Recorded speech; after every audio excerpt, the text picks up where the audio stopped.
Both. Okay. All right, everybody. Well, hey, we are excited to have Joel Block, who is the head honcho, the man, the myth, the legend behind Bulleye Capital out in Southern California. And Joel has such a tremendous track record in the industry, has done a lot of amazing deals, and just been a really amazing guy out there, not only doing deals, but he also has a passion for helping people do things the right way. We actually met, I think it was about 5 years ago, at like the first ever crowdfunding workshop that was put on back when crowdfunding was just getting its feet under itself. Yeah, that's right. That's right. In Vegas, remember, right, Joel? Yeah, that's right. That was Scott's deal. Yeah, exactly. So we're honored to have you, buddy. You want to leave questions till the very end, or you want me to jump in as they ask them? I'll tell you what, if people have questions along the way, they put them in the chat box. What you could ask me, just raise your hand and we'll take them as we go. Whatever you want to do. Perfect. Sounds good, man. Well, I will jump off the video here and I'll moderate that and jump in as they ask questions. All right. Well, listen, nice to have everybody here. This is just a cool event that you've got rolling. So here's what it is. I've been running a hedge fund for the last many years. I've been in the syndication business, and syndication means that you take the money from many investors and you put it into a pool. And effectively, that's like having a big bank account full of money. And having a big bank account full of money provides you with a great number of advantages. So probably 75% of the people that we work with are doing real estate deals. The other 25% are buying notes. But here's the funny part is that, as you all know, many of these notes turn into real estate deals. So the note people end up getting twice as much value as the real estate people.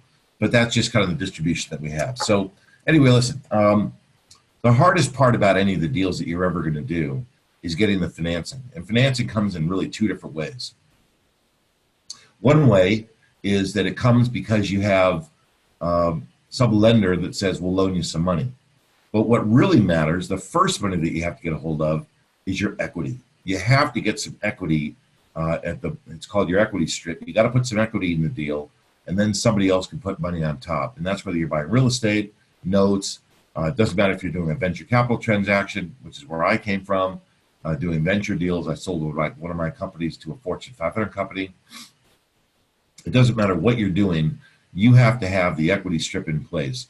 So the kind of money we're talking about right now, we're talking about how do you secure an equity strip for yourself. And, it could be 500 grand, $1 million, 5 million, whatever the number is that you want.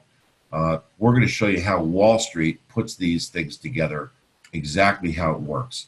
So let's take a hard look at this. Let's look at the money business. Let's look at the way that syndication, hedge funds, and everything else works. And let's start with asking why professional money people, the guys on Wall Street, make so much money. The reason is because they manage the money. They make money on the money. They don't make their money in the real estate. They don't make their money in the notes. They make their money on the money. And having all that money in place makes it entirely possible for you to make all the money that you want. So let's take a look at how you might do it now, and let's take a look at how it's done on Wall Street. And these are interesting. Most of the time, people who finance their properties go to a hard money lender, go to a private money lender, somebody maybe's got an IRA account, they get them to put up the money. And that's fine. They may secure it against the property, and those people get some kind of a first right to do it. Now here's the only shortcoming about that. It's not that the interest rate is necessarily too high, because it might be a fair interest rate, but you're not really getting money along the way. You have to wait until the deal is done, and that could take longer than you would like sometimes for that to happen. And when that happens, you start having a cash flow issue because there's no cash coming into you, and that's really a big problem. So Wall Street, let me promise you, doesn't do it this way. Wall Street has their own way of doing it, and let me promise you, Wall Street is not taking their advice and they're learning from us. Wall Street has a better way, and we need to do it their way. So with this program right now, I'm going to tell you what the presentation is about. It's all about how to do it the way Wall Street does it. And we'll share that because it's an awesome way. You'll be very surprised when you see it. What Wall Street is absolutely great at is taking an asset, whether it's real estate, a pool of notes, a single note, it doesn't matter, and slicing it like a loaf of bread into pieces that people can buy. Generally speaking, when you get a hard money lender, private money lender, you're going to probably have one person put money into one asset, and that one asset, you match one asset with one person, that limits you a lot, because you can only, if you have a person that's 200 grand, then all you got is 200 grand, and then maybe you go borrow some additional money beside that, but your equity component's only going to be the amount for that one person. Or maybe that's going to be the lending part, and you got to bring your own cash to the table. So whatever it is, the amount that you get from the single lender is going to be all that you have. That's it. When you do it the Wall Street way, you can take many people, put them into a pool, and have all of those people participate together. So somebody might put in 25,000, somebody might put in 50, somebody 100, somebody 200. You add all that together, it adds up to, let's say it's $1 million, and you now have all this money that you can go out and you can go do deals with.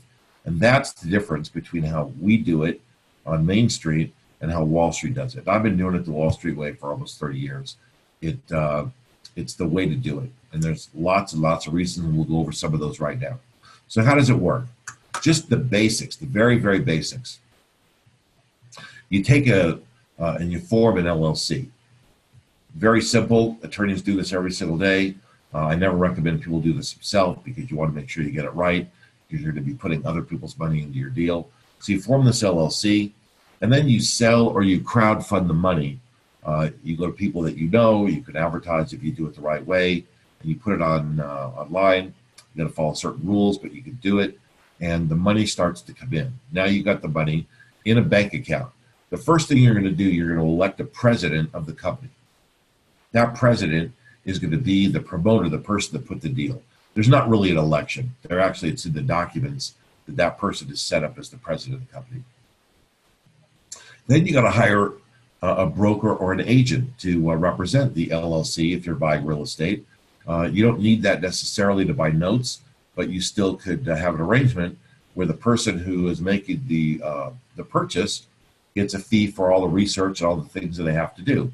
Makes a lot of sense, right? Because you're doing a lot of work on behalf of this LLC.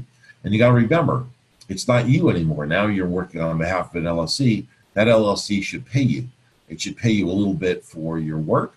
It should also pay you a little bit for your participation. And so we make money in two ways, really, two big ways. One is for being smart, which is the back end. That's how much profit we get for putting together a really good deal. The second part is we get paid for our time. So if we're doing research, looking at notes, looking at real estate, looking at whatever the asset is, we're getting paid for that in the form of a brokerage fee or the form of a placement fee, property management fee, foreclosure fee, whatever it is that you're doing, we get all those fees. Once you acquire the asset, you put it into the LLC that you just set up in the step right before, and that's the bottom line is that's pretty much all there is to it. So why go to all this trouble? What's in it for the promoter? The promoter is the person in charge. That's you. There's the investors, and understand when I say investor, there are passive investors and there are active investors. We're the active investor, and the passive investor is the person that puts the money. We don't want them to be involved. We don't want them to do anything. We just want them to be passive and collect their money from us being smart and doing what we know how to do. So why would you do this? Well, number one, you get more control. There isn't anybody who's going to say to you, let me look at the paperwork, let me look at the real estate, let me look at the note, let me look at the document, let me see if I like the deal. That just isn't going to happen because you have complete control. You say yes, and when you say yes, things move forward. That's it. It's very, very simple. Number two, you're going to have fast cash access. You're going to have the money sitting in a bank account ready to go. And when that money is in the bank account ready to go, you're not going to have to fool around with anybody else. You're just going to be able to move forward and do with it what you want to do. And that's really the bottom line is that's really the way to go. Is you want to have that money ready to go.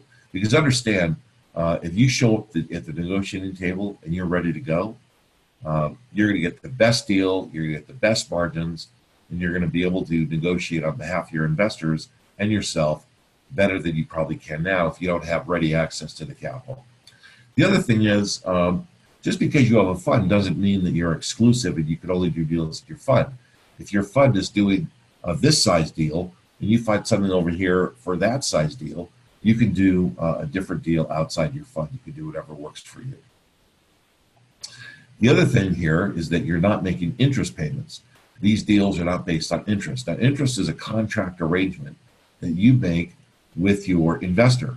And if you fail to make an interest payment, either on a real estate deal, a note deal, or something else, then you're going to find yourself in a situation where you've breached the contract and they can go after you and they can foreclose, take the real estate away from you so that they can get whole. In our deal, they don't get interest. They get what's called a preferred return. And a preferred return means that you're going to make your best effort to pay the people. But if you can't pay them, you can't pay them, and it rolls forward to next time, and then they'll get paid. But they do get paid before you get paid. So if there's not enough money to go around, they get paid first. But you're not going to be on the clock the way you are with an interest payment. You're also going to get better pricing on your capital. At the end of the day, you're going to get better pricing from your investors. You're going to get better pricing on your transactions. And you'll probably get better pricing if you have to go to the bank too, because you're going to have a nice balance sheet, because funds have good balance sheets, and that's what's going to happen here. And finally, you're going to have this great revenue octopus, which is basically a multiple stream of revenue business.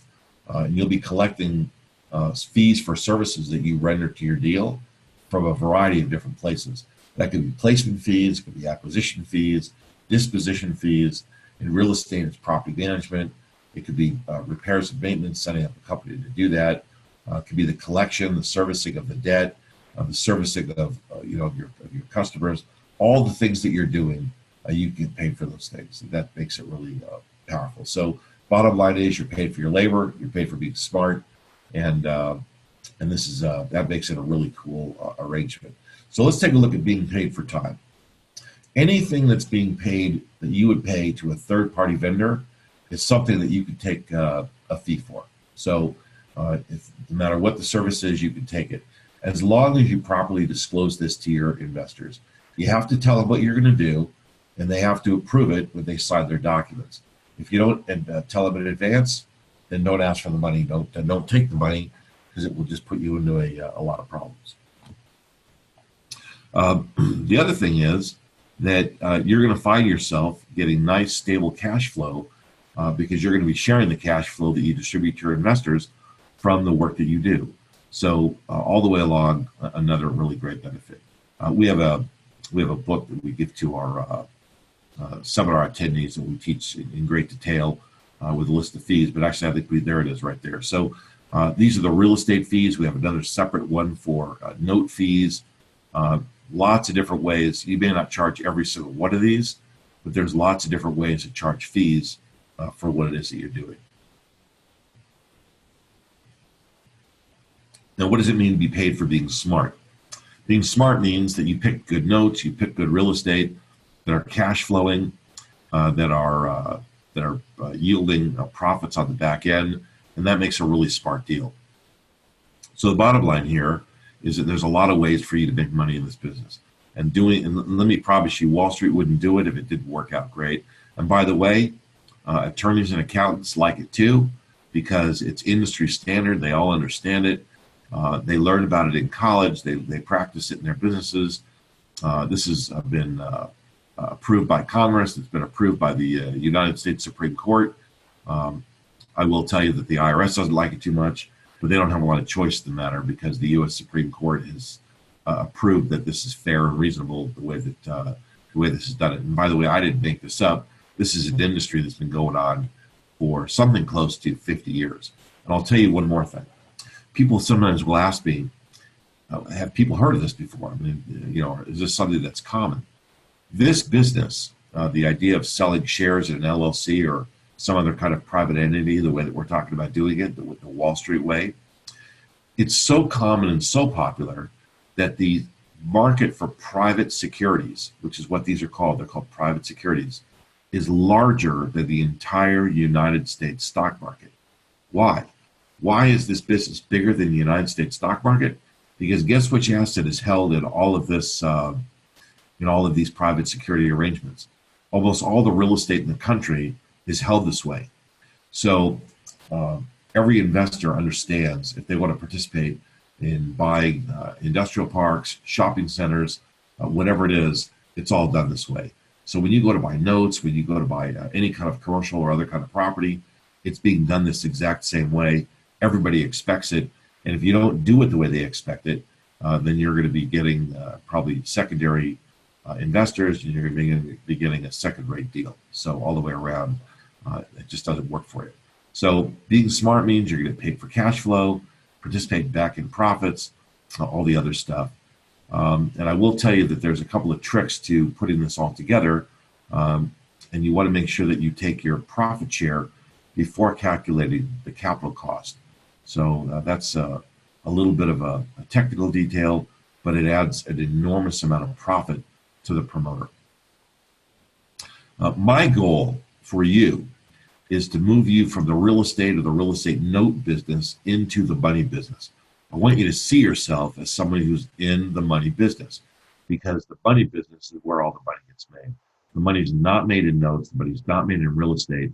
It's made from controlling the money, because once you have the money, you can go buy all the real estate and all the notes that you want. And that's a real secret to this business. So the money's not made in the real estate, the money's made in the money. There's a real estate example. I don't have a note example because, as I've said before, 75% of the people or so really are more focused on real estate. But I think you'll understand this exact example and you can apply it to yourself. If somebody is a wholesaler and they buy a note, they flip a note, they buy a building, they flip a building, this is what happens to them. They sign a contract for $1.5 million. Let's say that they move it for $1.6 million. They net $100,000, and then they scramble around looking for the next deal. And by the way, as you guys all know, this does not happen every single day. This is not something that most people are doing very often, or certainly maybe even at all.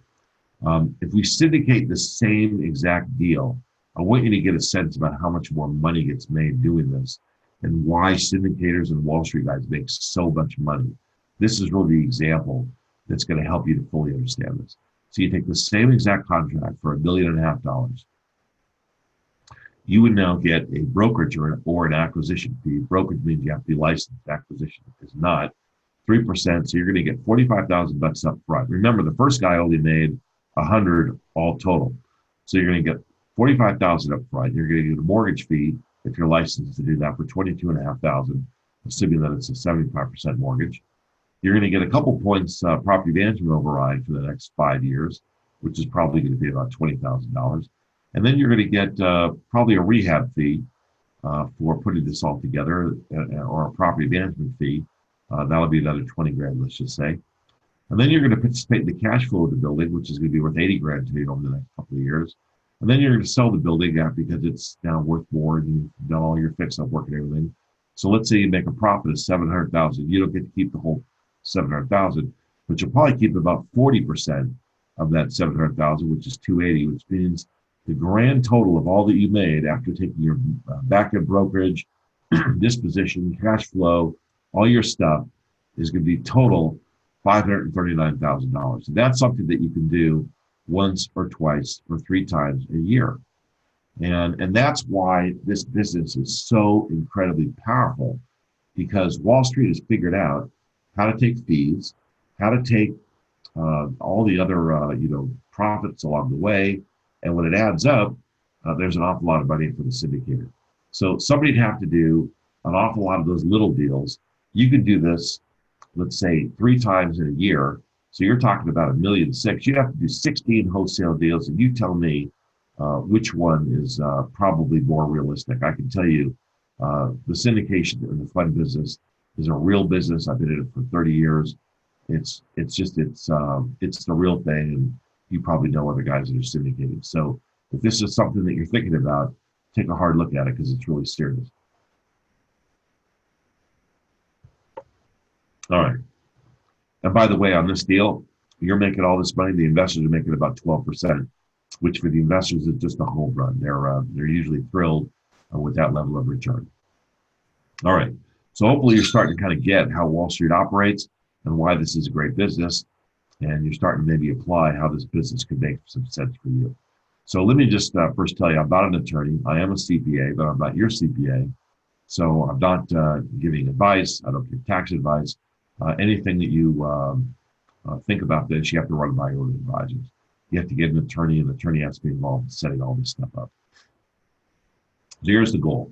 I want you to have a better week this week than next week. Next week to be better or different than this week. And if I can help you to have a better week, then you're good to go, and it's going to be a good experience. So first thing we're going to talk about, we're not going to do the other back parts. We're going to talk about the syndication business. We just did that a little bit. Let's talk now about why funds get the best deal.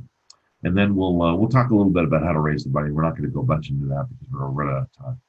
And then we'll leave a little time for Q&A. So number one, I want you to know that I've been in this business for a long time. I'm not making this up. This is real. Let me just tell you a little bit about myself. I started as a CPA at Price Waterhouse years ago, and I was assigned to do the tax work for about 500 real estate partnerships. I did not like doing the tax work for all those partnerships, but I loved reading the partnership agreements, and that was really how I got started. So I jumped from the firm and went into the real estate syndication business, the same exact business that I was doing when I was doing all the tax work. And then I started a venture company called Financial Facts. Ran it for 5 years before I sold it to a Fortune 500 company. And I worked Wall Street. I mean, I was just inside of the brokerage houses on Wall Street. I got to know a lot of those guys. I really became familiar with how all this stuff works. After I sold that company, I went into the venture capital business, started buying and selling companies. And then I've been running the Bulleye Capital Fund for the last 7 years. So which is more important? You know, this is really an important debate. Is it the capital or is it the deal? And I'll just tell you this. If you show up at a RIA club or some other environment with a great deal, you know what's going to happen? Nothing.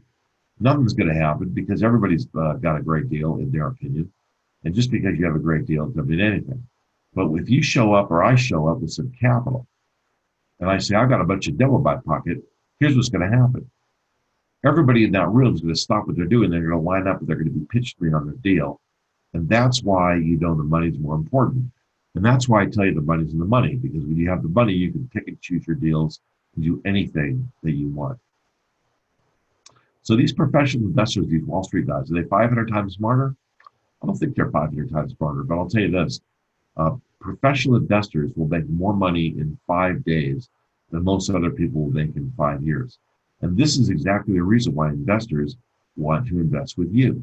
They want to because they don't have the ability to really make this happen by themselves. And for that reason, they need to be involved with you. They need the help that you provide them. They need the deal flow that you have because they don't have the deal flow. You don't have the cash, but they don't have the deal flow. And when you marry those two things together, you find yourself in a situation that's really ideal. And investors understand that. And that's really the way that you have to start thinking is how can I marry investors to the deals that I have, and you're in the middle of the thing in complete control. So let's talk about some things that make it happen. The reason that these professional investors make so much money is they understand deal flow, which is kind of the whole syndication model that we're talking about here. They understand the marketplace, which the investors, of course, don't understand. And they have great focus on making this happen. And you have to accumulate these things.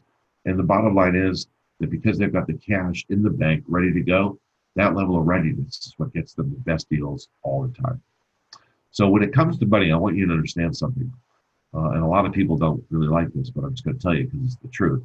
When it comes to money, everything is rigged. Everything. Absolutely everything is rigged. Now, how does that apply to the real estate or the note business? You'll recognize this right away. Now, when I say rigged, I'm not talking about illegal. Nothing illegal is happening at any time. But what that means is that he who writes the rules rigs the rules. So you got to start writing your own rules for your business. A business rule that says, whatever anybody wants to do is okay with me, that doesn't work at all. You have to tell the investors how you want to operate. You have to tell the investors how you want to pay the money. You have to tell the investors what property you're going to do. You don't want them pushing back, telling you how to run your business. I mean, if you're really an expert, you need to call the shots, and that's really what it is. So here's how it works in real estate and notes. This is the way that the whole cycle works. And here's why funds get the best deal. My gun as a fund manager is always loaded all the time. I'm always ready to go. Now, here's some other reasons why I get the best deal. The broker that I'll probably hire to help me acquire whatever property, okay, that broker, who feeds that person all year long? Who's feeding, who's buying deals from that person? Me. Is it somebody else, an investor, or me? It's going to be me. Let's say the investor is Dr. Smith. It's going to be me, between me and Dr. Smith. Now, my cash is always ready. Is Dr. Smith's cash ready? Maybe it is, maybe it's not. Maybe it's in a brokerage account. Maybe it's in stocks. Maybe the person has to borrow. I've got cash ready to go. When you have a fund, you'll have cash ready to go too. How about due diligence? Let's say the broker says we got to have a due diligence appointment on Thursday at 2 o'clock. Well, Dr. Smith might say, well, I can't do that. I'm in surgery. But for me, I'm always ready. Let's say that they need to have some other paperwork or something else done. My schedule is clear. And we're talking about, let's say the broker calls and says, and this happens all the time. Hey, Joel, I've got this smoking hot deal. I got to tell you, I got one of my clients, the guy's in a world of hurt. His wife's leaving him. His business partners cheat him. The government's chasing him. He's got all these problems. He needs to get out of the deal. The property is worth $1 billion, but he's willing to take 600 grand. But he's got to have the money in the next 2 weeks. Brokers call with those kind of deals. I mean, that happens all the time. And why is the broker going to give it to me instead? Again, like I said, because I feed the family, because my cash is ready, because I can do due diligence faster. My schedule's clear. Let's keep going. I probably don't have to borrow. I might borrow, but I don't have to. I respect the broker's commission. The broker doesn't know if Dr. Smith's going to do all these things.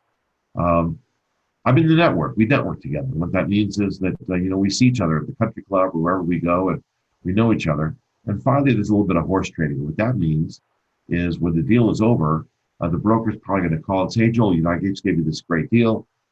You've got this private equity friend or some other kind of friend. Could we all have dinner together and help me do that? So, again, nothing wrong with any of these things. This is just the way business works. And if I'm ready to go, then that's what it is. And this is the reason that funds buy property for 60 cents on the dollar, or sometimes even less than 60 cents on the dollar. And then what I'll do is I'll flip the building to Dr. Smith 5 days after I buy it. I buy it for 600. I flip it to him for 900. And he thinks that he got a smoking hot deal, which he did, because he got a better deal than he could have got for retail. But I just made more money in those 5 days than he'll make in 5 years. And that's when you tell the story to Dr. Smith. That's why Dr. Smith would prefer to get on the coattails that I have and just ride along with me and make the percent that I pay, rather than do all this work by himself, because he can't really compete. So the bottom line is that's what all of us do, is we look for these smoking hot deals, and they're out there, but you got to have ready cash, ready to go.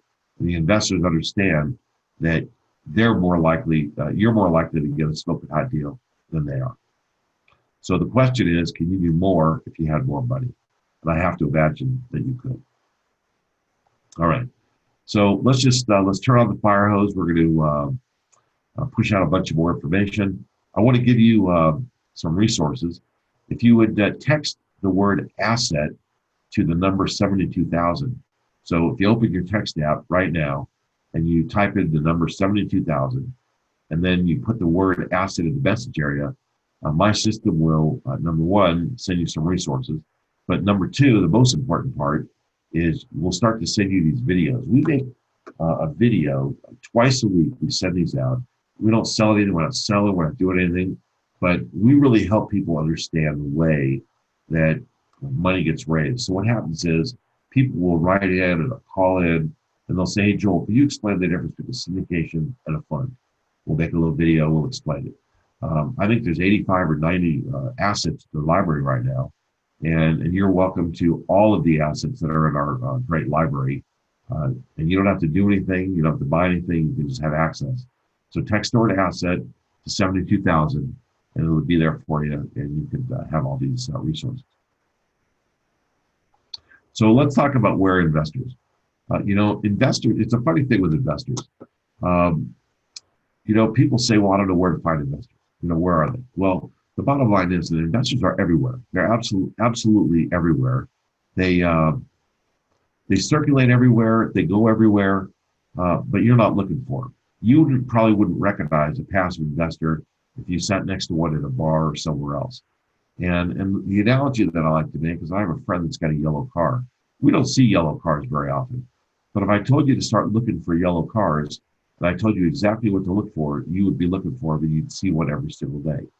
So when I show you how to look for an investor, what their profile is, exactly what you're looking for and how this works, you'll be able to spot investors a lot more easily. And then you start categorizing those people into a spreadsheet. You start categorizing them by the asset that they like, because some funds or note funds might be industrial, some might be commercial, some might be residential. Different people like different kinds of assets.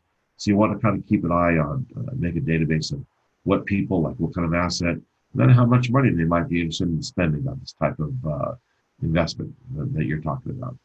So what I want to do, Scott, is open this for questions. And then if people are interested in this, we can talk further about the way that they get more involved. Okay, guys, what questions do you have for Joel? And it's funny, I use Mobit as well, so I've been trying to figure out who the heck had the keyword asset on Mobit, and you do. Yeah, I've got the inside track at that company. Jim and those guys, they do a great job. It's awesome. Actually, I had dinner with Jim the other day.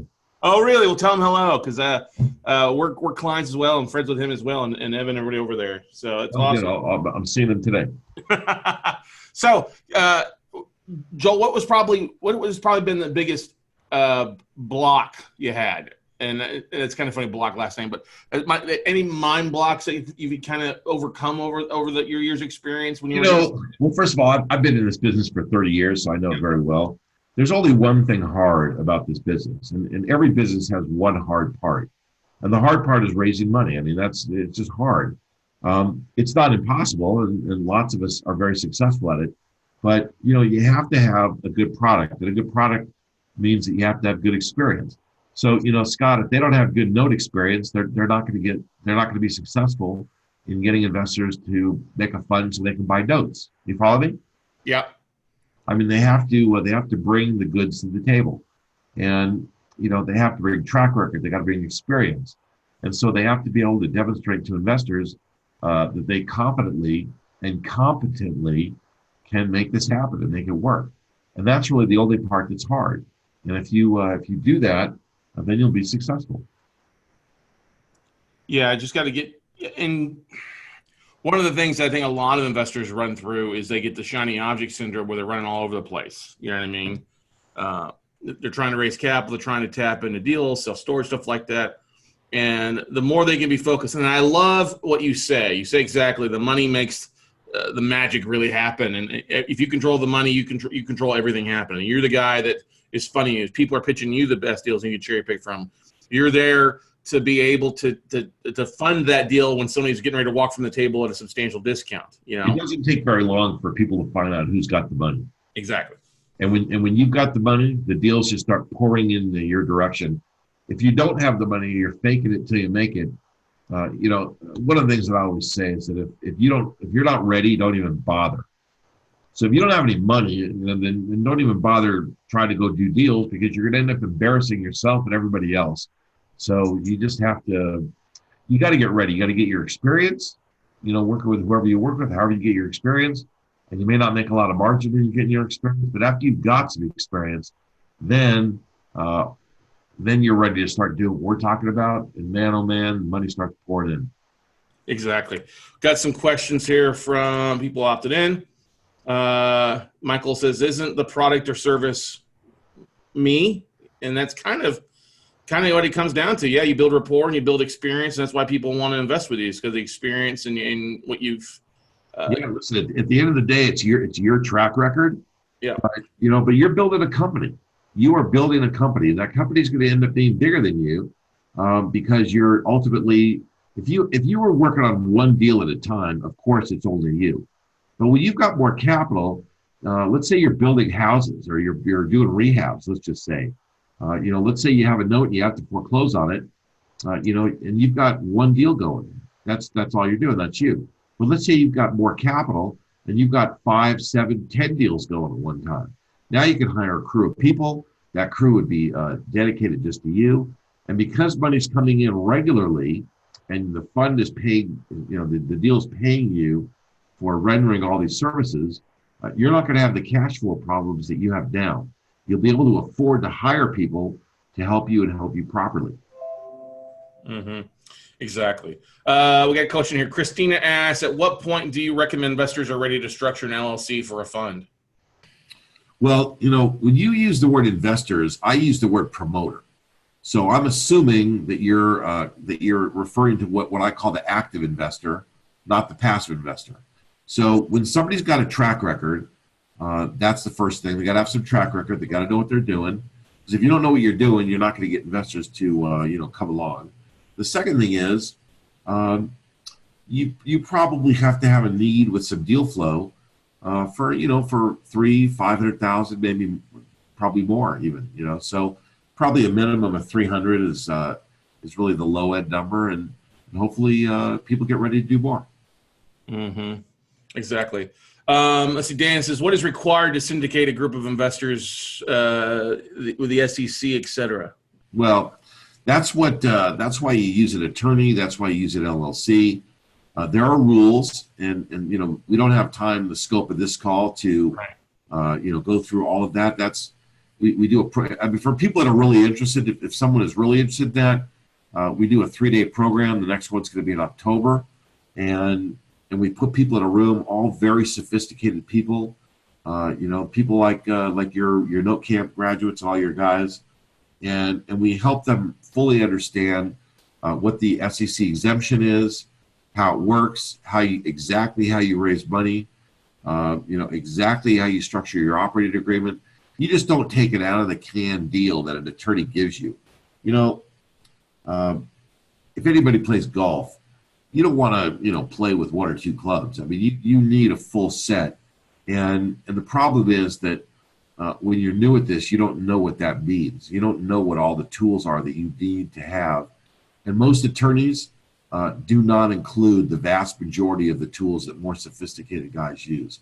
So if you go to a garden variety attorney, you're not going to get the right thing done.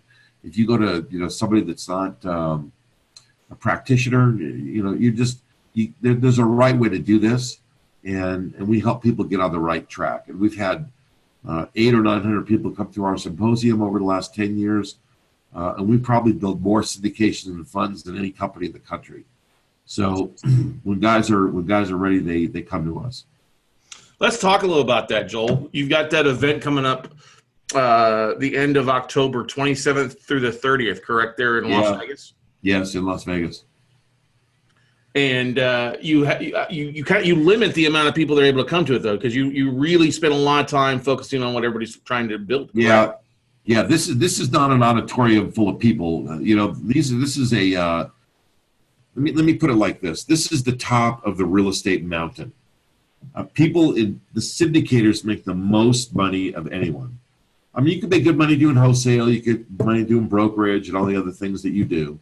But when you control the money, now you are in a position to make as much money as you want, and it's a powerful formula.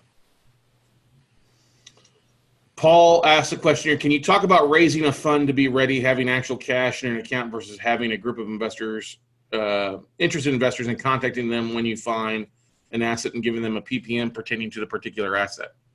Well, okay, that's a good question. The particular asset, that's a project. That's called a syndication. A fund is a pool of money that you can use over and over again, and you just keep buying stuff. So in a fund, the investors give you discretion or permission to buy the things that you feel like are a really good deal. And because understand, when you tie up an asset, I mean, let's put it like this. And this is what we used to do in the 80s. When I first got in this business, the late 80s and 90s.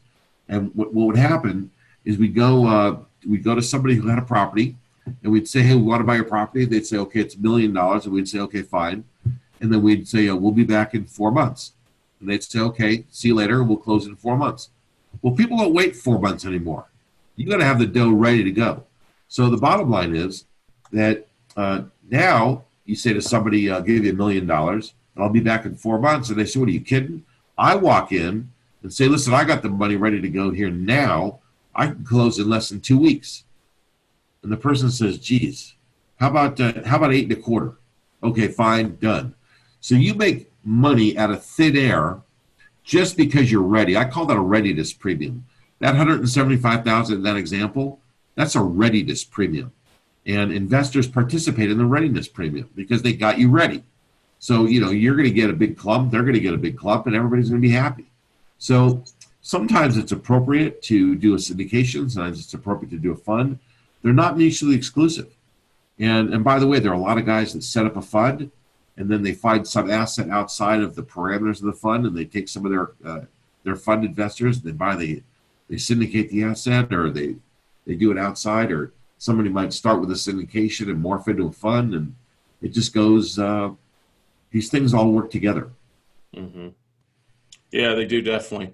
And you've got, if you guys have not texted in, once again, pull out your smartphone, text the word asset to 72,000, and it'll download some stuff there for you. You've also got some great resources on your website too, don't you? BullsEyeCap.com, right? Well, the website, they would, if they, Mobit will actually do the same thing. Otherwise, if they don't do Mobit, they can, the SMS thing, they can go to syndicatefast.com.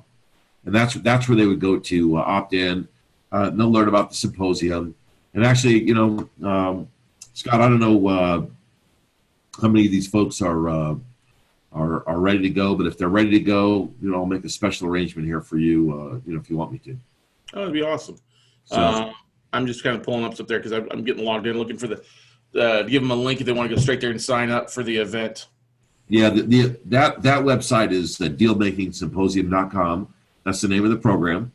And let me put them on the right page here. We'll see what. Okay, so here we go. So October 27 to 30, it's our 23rd national event, and we only offer 50 seats. That's it. I mean, that's all we got. And the program, it's $2,100. That's it. So if there's 2 or 3 people for whatever we have, it's a different price for more, but it's a good deal. Mm-hmm. And then when they go build their fund, we give them all their money back if they if they do their fund right then when we're doing the at the symposium. So we put it together. Let's see. Oh, there it is. Dealmakingsymposium.com. So if they're interested. And, I'll tell you what I would do. If somebody's got a business partner, instead of having to buy 2 tickets, if they buy their 1 ticket and then send me an email, put your name in the email, and I'll give them the 2nd ticket for free. Oh, that's nice. Because I always think it's a good idea to bring the partner with. Yeah, that way you don't have to go back home and try to Well, you know what it is? It's 2 heads are better than 1. There's a lot of material. This is a complicated deal, and I think it's better for both people to hear it. Because then they go back at the end of the day, they kind of hash out what they heard. And did you hear this? You hear this? And they get their questions straightened out. They get answers. It just works out great. Right. Somebody asked the question, what's the typical cost or ballpark cost you've seen for people having to put a fund together? As far as believe it or not, this is going to freak you out when I tell you this. It's free. Do you hear what I said? I said, yeah, I'm listening. I'm waiting here. Free, yes. Well, let me tell you why it's free. The fund pays for its own legal costs of putting the thing together. So it doesn't cost you, the syndicator, the promoter, the deal maker, it doesn't cost you anything. Now, at this moment, the syndication or fund does not exist. So you have to advance some capital to get that going. And for us, that starts at 20,000. They got to put up 20,000 to get going. And if they can't do that, we even have a way to finance it so that it pays over time. But the bottom line is that as soon as the fund gets the money, as soon as you start putting money in it, whatever you've paid is fully reimbursed back to you. That's awesome. You won't hear that anywhere else, will you? I guarantee there's not. Scott, this is Wall Street, man. I'm telling you, this is how we do it. Yeah. Oh, I know that's how you guys do it. Definitely. For sure. So great opportunity there for you guys out there. you've been doing this for, like you said, this is the 23rd time that you've done it. The symposium, yeah. The symposium. And, you've put together a lot of funds with 75 different funds. You put together 150 different funds, people coming through and taking the steps to get things done. What are you seeing as far as some of the different asset classes as they're starting to fund these days? I mean, they're funding all types of stuff, but. Well, let's put it like this. In real estate, there are some people that are say, hey, listen, I'm a developer. I need a development fund. There's some people that are buying multifamily. They could be a fix and flip fund. It could be a commercial fund. I mean, it could be whatever you want. But you generally pick a theme, and you generally will stick with that theme. The second, on the note side, again, the same thing. There might be commercial notes, large commercial notes, small commercial notes. It could be residential notes. I wouldn't put everything in a bucket together. I would keep a theme because investors will say, and remember the passive investors before they come in, I understand houses, I want to do houses. I understand shopping centers, I want to do shopping centers. And so people try to typically align themselves with what they understand. That's number one. The beauty of a note fund is you buy the note, you foreclose on the note, either you sell the note or you foreclose on the note. So you might get fees for the note servicing, but you also might get all the real estate fees too. So it's kind of a double whammy for those guys. Yeah, totally. Because you've got the ability now to sell the hard asset off and recoup your capital. I like to say double down. You're buying something at a discount and then using that capital. Right. You go buy two assets if you're buying it right. And then making money on both the buy and the sell aspect of things. Plus, and then there's a fee schedule for notes and there's a fee schedule for real estate. Exactly. So you're making money on both sides. Mm-hmm. Somebody asked me a question. What's your typical management fees that you are charging to your? Well, there's many kinds of management fees. What Wall Street typically charges, and the real estate guys don't. This is one place we do it differently than Wall Street. They charge an asset management fee of 1 or 2%. So that means if you've got $1 billion, 1% is 10 million. They get the 10 billion on January 1st. We do not recommend doing that because that's overhead, and nobody likes overhead. What people don't mind is if you have a real estate property management company and they get 10%, investors don't mind paying 10% because they got to pay somebody. They might as well pay you. And that's really the difference, is they're going to have to pay somebody to manage the property. They're going to have to pay some broker to broker the property. So if you're licensed properly, you're organized properly to do these things, might as well be you. If you have a general contractor license, then you can take a GC fee. Otherwise, you can take a construction management fee. So it just depends. Listen, you're going to be paid for everything, and the investors don't mind to pay because they're going to pay somebody anyway. That's what's different about a management fee or an asset management fee from taking the other kind of fees that we take in real estate and notes. Our fees are much more friendly because they're directly related to the providing of services. No, that's true. You're getting people aren't going to, or people might question a management fee percentage when they see the fees are actually involved with the servicing, the workouts, the repairs, stuff like that. They understand those fees are going to be paid. And yes, they would rather pay it to you most of the time because it's going to be cheaper because you know what's going on and less problem. Here's another really important thing. When you do a hard money loan, you take over one of these properties, you kind of hope that the person defaults, right?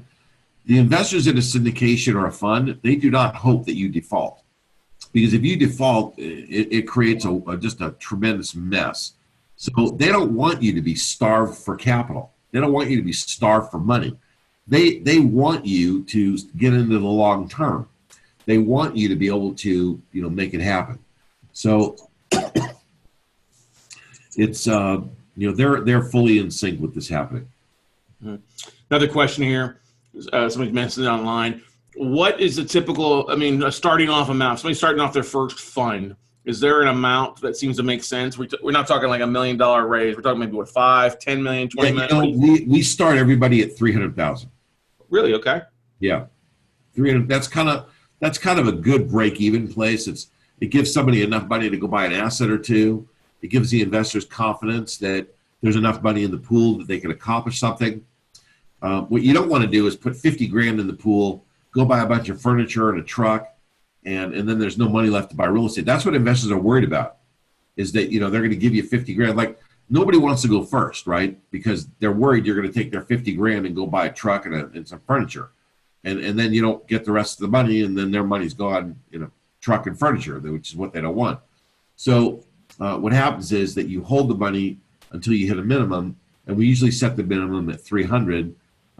Once in a while, a little bit less, but most of the time around 300, because that's enough to reimburse you all your legal fees, set up a little working capital reserve, and still have a couple $100 grand left over to go buy something. You're talking that's the amount basically to start doing something. I mean, if they're putting a fund together, what's the or a PPM together? What's the amount that you're seeing most people starting off the private placements at? 5 million, 10 million, and then that's what I'm telling you. It's not a number; it's a range. So we set the minimum at 300, and we usually set the maximum at 5 billion. Okay. And so if you get to 5 billion, then you could do another funding cycle inside the same fund. So you add another round. So that fund is like an accordion; it can expand. There you go. So we start you low, because I had an attorney one time. I was talking to some client, and the guy needed 3 million for a project he was doing. The attorney, thinking he's the smartest guy in the room, says, "Hey, tell you what, I could save you some money. Let's just tack on a zero and make it 30 million." So the guy called me up and said, "Joel, do you think this is a good idea?" I said, "It's the worst idea." Well, why? It's free. What difference does it make? Here's why. I said, let's say you raise 2.9 million, or even all three. That's a home run. That's a lot of money to raise. It's not easy to do that, But if you set it at 30 million, the investors are going to go, you only got 10% of your goal. You're not too good. You're a failure. You hit it out of the park and you look like a failure. So this is not the way you run this business. This business, it runs in a certain way. You want to look good. You want to do good. You want to be successful. You want to make a lot of money. But in order to do that, you got to do it the right way. Mm-hmm. I've been doing this a long, long time. If this is something you want to do, there's a right way to do it. We can help you with that. Cody asked a question here, and Joel has mentioned a couple of times about being licensed properly. What are the licenses that you're needed or that you're discussing? You don't need any securities licenses because we operate in this exemption. So we don't take any securities brokerages. I'm talking about real estate licenses. If you want to be a broker of the property, you got to have a brokerage license. If you don't have a brokerage license, then you would take an acquisition fee or a disposition fee. If you want to be the contractor on the project and oversee the construction or whatever you do, then you need to have a GC license. If you don't have a GC license, then you could take a construction management fee. You see, so now property management, you got to have a license for that. And if you want to be involved in property management, I don't think you need a licensing to do mortgage servicing, do you? For commercial notes, no. Residential, it depends on the state by state basis. So, so if you're going to get paid a fee for servicing, you might need to have a license for that.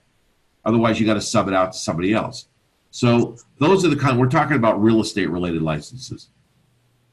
That makes sense there. Okay. Marlene, understand, see here. Mary asks, a promoter usually has some skin in the game. What percentage minimum do you recommend?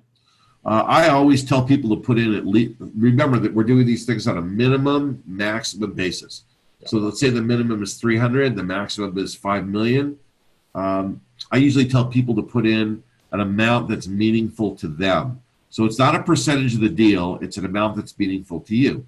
So I usually tell people to put in a minimum of 25,000. And if you get all the way to the top, put in, maybe as you're raising more and more money and you're making more and more fees, maybe you go as high as 50 or 100. I've got a guy right now that, he's going to put his own first 300 and open the deal himself. So, different people put in different amounts because that's a meaningful number to him. You see what I'm saying? Yeah. So you got to do what's meaningful to you, not what's meaningful to everybody else. That makes sense there. Let's see here. Marlene asks, when money is deployed, do you keep raising money and ongoing, or is a fund closed? The funds raise money in rounds, a funding round. And a round is it ends either when you raise the amount that the round is for. So let's say the first round's for 5 billion, or when the clock expires. And we usually set those at 6 to 12 months or so. So you have a certain amount of time, and when that expires, it's over. Or when you hit the number you're raising, it's over. You got to try to avoid a Bernie Madoff situation where he just raised money continuously, nonstop, no limit. It just kept going and going and going. People want to know that there's some boundaries on your activities. And by the way, if the round is over, then you just call us back. You say, listen, we raised our $5 million or $2 million, or we raised $2 million and the round expired, but now I got some new investors that want to come in. Can we bring in some more investors? Yes, absolutely, you can. And we just, for not a lot of money, we set up another round, and then you got another $5 million in another year. Mm-hmm. Wayne asked a question: is there an end date to exit the syndicate on average? You set that in advance. So if it's a syndication project, you say, we're going to buy this apartment building, or we're going to buy this these package of notes.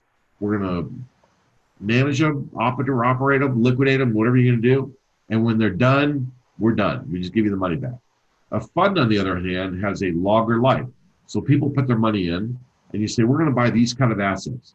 And then when we sell the asset, you don't give the money back to the investors. The money goes back into the fund. You give the investors their profit, but the fund keeps the money, and then it goes and buys some more stuff. That's why a fund is so desirable, is, you don't give the money back to the investors. You keep the money and you just give them their profits. Wealthier people prefer this because they don't want to get the money back every year or two or three. They just want to set it and forget it and keep going. That's the way they like it. So there is, typically with a fund, you'll say, hey, listen, this is a 5-year, it's a 5-year commitment. It's called a lockup period. We're going to hold your money for 5 years. And at the end of 5 years, we'll figure out a way to get it back to you. Now, if you're doing great, you call the person at the end of 5 years and say, listen, we're doing great. Do you want to stay in, or do you want the money back? They're probably going to want to stay in, or whatever their situation is, and you accommodate them. Do you ever charge penalties if they're pulling their money out? Yes. For any, what's Yes. the penalty for you then, Joel? Yes. That is a great, these are sharp people, Scott. Let me tell you something, whoever these people are, today's not their first day on the team. Okay. I am quite impressed. These are really good questions. We have some good people here, man. Yeah. I hope that some of these people join us because they would really fit into our network very well. Yeah. It costs money to raise money. You might pay a referral fee to somebody. You got to pay the lawyer, and all the other stuff gets set up, so the fund has some expense in raising the money. If somebody puts their money in and then 6 months later they call you back and they go, hey, by the way, I didn't realize my kids were going to college. I need the money back. I forgot they were going to college. That is not okay because, it might have cost you 5% to raise the money or whatever the cost is. And so you're going to lose money on these people. So what we do is, there's a penalty in the first year, it declines in the second year, and it evaporates in the third year. So they got to leave the money in, and you tell them right up front how this works, and it's in the documents, and they understand that listen, life insurance deals work this way because it costs money. There's a sales commission in life insurance. You can't take the money back right away. That would be, what a great question. Thanks for asking that. Yeah, I mean, it's the same thing. Like if they put it into a CD, there's a penalty. If an annuity, all that stuff, and you have to treat it like that. Hey, there's a penalty. Listen, you're running. These are all the inside tricks. I don't like calling things tricks, but it's the inside track for sure on how this business works. And this is what we teach people at the symposium. I mean, it's and there's 100 more. So it's awesome. Yeah, I think, Marianne, I think you may have missed Joel did answer. He goes, do you allow people to roll over their distributions back into the fund? So here's what, in a fund, what happens is that, let's say that you sell a building and you make a profit. You have a $5 million thing and the profit's $1 million. So you get $6 million back. You're going to keep $5 million because that's the principal of the fund, and you're going to pass out the $1 million. Now, the $1 million that they get back, somebody says, let's say they got 25,000 distribution, let's just say, whatever the number is. What you're going to do is you're going to, you can only take the money, they can only roll the money back in if you have an open round. So if you don't have an open round, they say, we want to put money in. You say, we're not taking money right now because we don't have an open round. If you do have an open round, then they can put their money in. Makes sense. Christina asks, and she may have missed this. Investors paid out according to their contributions or at a fixed interest rate in their return. It's first of all, there's no interest in these deals. It's a preferred.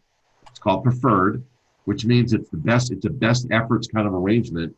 And you do your best to pay, but they get paid before you get paid. That's the way it works. So and it's based on a percentage. So let's say it's an 8% preferred. If there's not enough money, then this year, then it goes to next year, and you got to get 16% before you get paid. So there's no fixed interest rate, and they get paid based on your ability to pay them.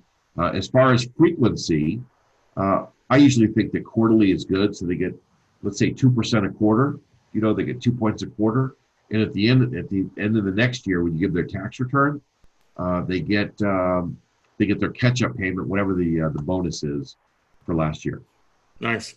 What do you see has been the biggest detracting point from people starting something and then maybe not following through with it? Is it been the fact that they maybe don't have a big enough, they're not marketing enough, they're not out networking, they don't have a track record, or they're just letting their own fear stop them from doing things? Most of the time, it's people always getting in their own way. I mean, listen, anybody who really wants to do it, they always succeed. Everybody who wants to do it succeeds. People who make excuses do not succeed, and that's how life works. You don't get involved in a group like ours, surrounded by high-performing people. They're not killers. I mean, they're regular people. I mean, but just based on the questions, they're high-quality people that, listen, I got these parameters to get into my program. You have to meet one of three parameters. You either have to be a real estate professional licensed in some state, or number two, a financial or intermediary type person, CPA, attorney, banker, lender, like that, or three, somebody that has asset class specialization. So they're really good at notes. They're really good at building real estate. They're really good at flipping houses, whatever. And they've got 4, 6, 10, 20 on them under their belt, whatever the number is. Because I put these parameters in place for two reasons. Number one, if you don't have a track record, investors are not giving you any money. If you don't have some expertise. The second part is, I don't want anybody in this program to raise their hand and say, why do we have to use an escrow company when we buy real estate? You know what I'm saying? Or is title insurance really necessary? Okay? So we don't have those kind of questions. The kind of questions we have are the kind that the guys just asked just now. I mean, these are real serious questions that you would never know, and you have nowhere to go to find this out. And by the way, our video series, which if you just opted in using Mobit, Sky, you've seen these videos. I mean, the exact questions that you just asked, we make little videos that answer these things. You can scroll through the library. There's like 85 of them. And there's all these little, and we're adding all the time, all the questions you could think of. And people binge watch this library. I mean, they sit for hours. They just watch these little videos. It is one of the best things available out there for you. When we were coming up with the idea for doing Note Camp commercial, Joel was one of the first people that I reached out to and said, hey, man, if you're available this weekend, I will, whatever day, Friday, Saturday, Sunday, I'd love to have you on here just because of the experience and the fact that it's got so much content in those videos. So that's one place I would highly recommend you go. And some people are curious if you would be willing to share your slides, but I would just tell them, go to the videos. The videos is going to be a better aspect of that.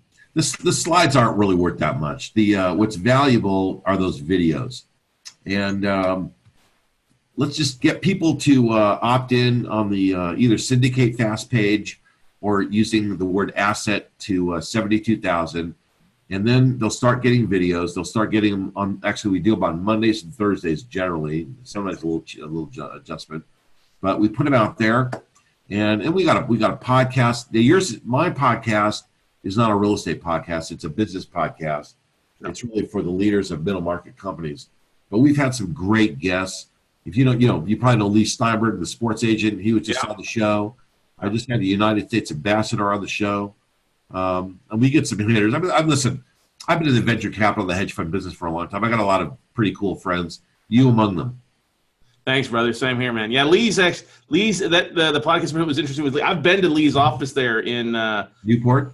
Yeah, just a gorgeous overlooking the yacht in the background. Yeah, the boats, and one of our partners had an office up in that neck of the woods. I've been in his office, met him before.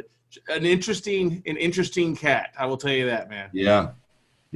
He's but we've had some cool people. So if they when they opt in, there'll be a link to the podcast and the email that they get from us, and they get the videos and all that stuff's free. And listen, you can't make a lot of money in real estate if you don't have somebody to buy with. Now, you don't have to have all of that money yourself, but you have to accumulate the money. And if you don't do it, then I don't see how you can barely make a living. Mm-hmm. Exactly.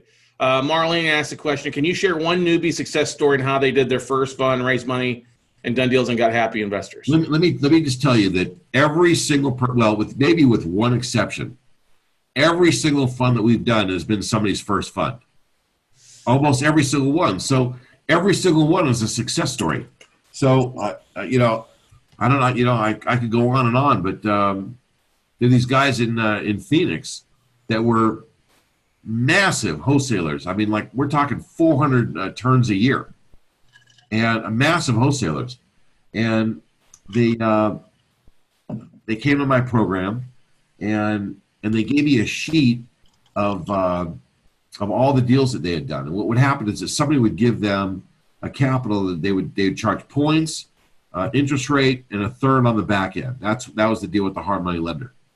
And the problem for them was that they'd call the person, and the person, because they were doing so many deals, and they'd say, hey, listen, got another deal. They're called like almost every day, got another deal. And the guy'd say, oh, sorry, I'm tapped out today.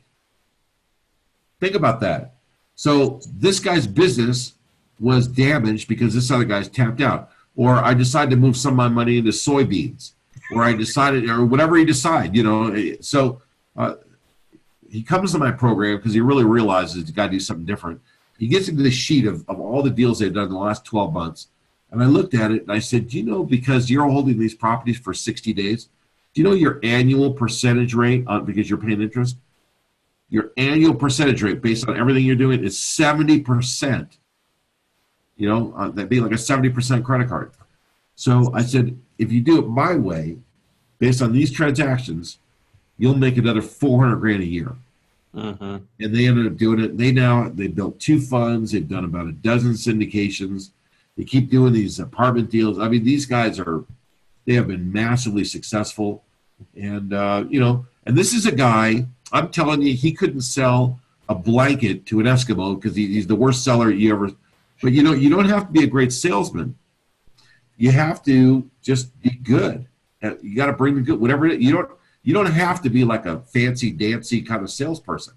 You just have to be able to demonstrate that you got a good track record, that you know what you're doing, you're not making it up as you go along, and that you really are solid. And that goes a long way. Yep.